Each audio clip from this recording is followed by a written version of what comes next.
Hello everyone. In this video, we are going to discuss about the break and continue statement.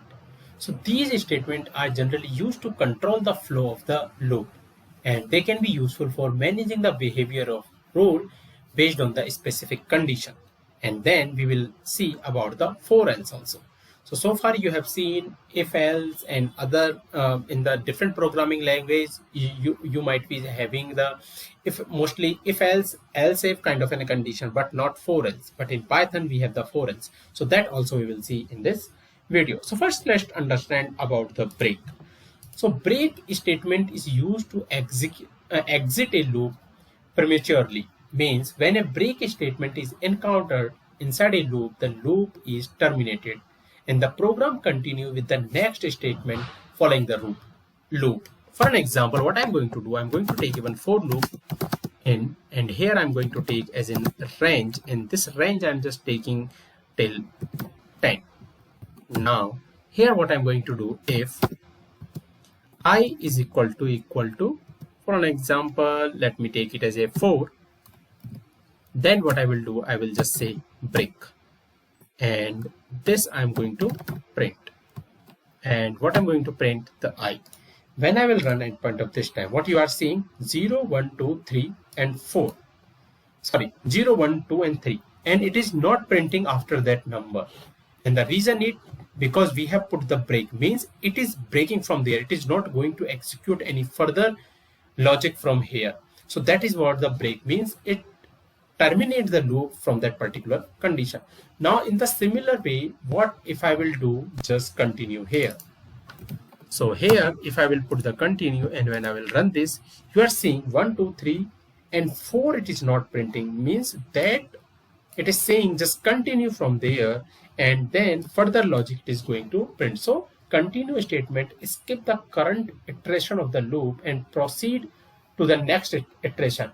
When a continue statement is encountered, the rest of the code inside the loop is skipped for that particular iteration. So that is difference between these two, like how the break work and the continue.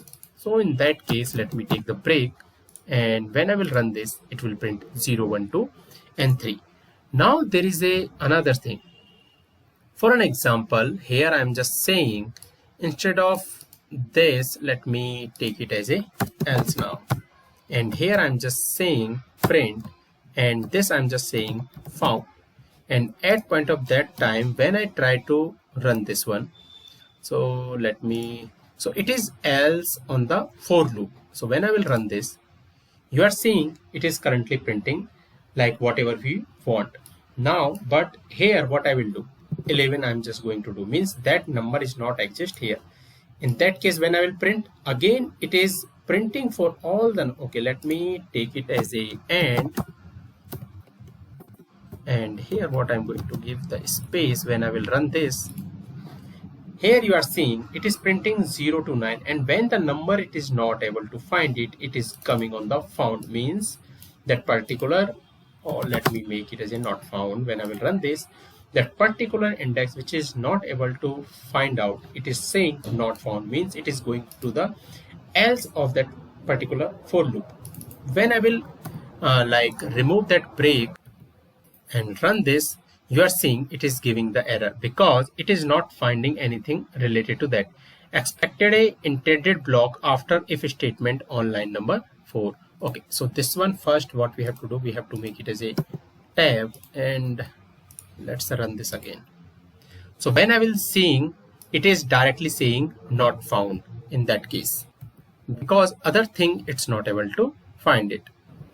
So generally the else block in a for loop is useful for executing code if the loop complete all its iteration without encountering a break. So to understand better what I'm going to do, I'm just going to take some numbers as in list, and here what I'm going to do, 1 2 3 4 5, and then what I'm going to do for I, and I'm saying the numbers here, and here I'm saying if number is equal to 3, then what it do, it just break from here, and I'm just saying print num, print here I'm just saying this I is basically the I here, and I'm just saying this as a and giving the space. And let's take this print under the if.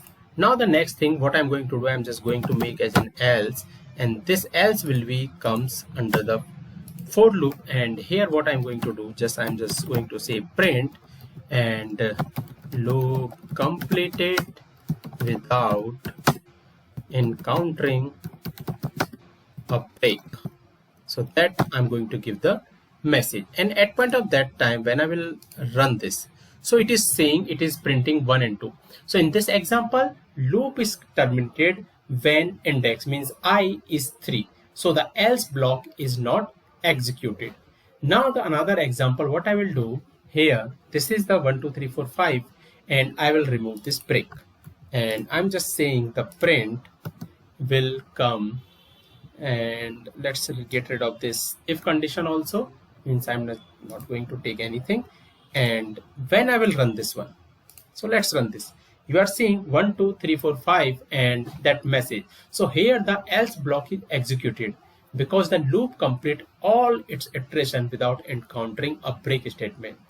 So else cause a useful way to indicate that a loop completed normally, and like it executed, basically it print after the completion of the loop. So that's it about this video. If you have any question and doubt, please comment. Thank you.